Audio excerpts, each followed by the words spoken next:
Гагаузиянын баш касабасында күбөрлөрдүн сыбыдылмалары үчүн бир киши өйдер 10 лей айда. Комрат коммунал хизметти насаат этти калдырма кошулардын баасына 50%дан жашаяндар үчүн экономика агенттери үчүн 30%. Бу баалы онунан анихер күн калкырлар паалар петрол малларына, газа, шапка кемде башка маллара нишанадылар бөлүмдө. Хердин паалар үсөлмөрсиделер о zaman курум дургудажы кишини күбөрлөрдүн сыбыдылмасында да бу иш кетирежек экология беласына хаберледи Комрат касабасынын примарияынын насаатчысы Владимир Кара. Для юридических лиц не поднимался тариф с 2012 года.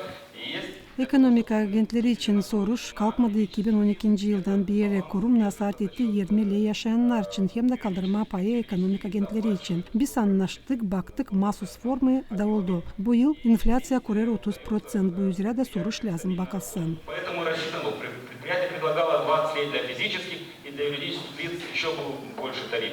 Комрат касабасынын примарияынын насаатчылары өндөрчүсү Георгий Златов дилкайыл күбөрлөрдүн сыбыдылмасы үчүн пааларын үселмесинен.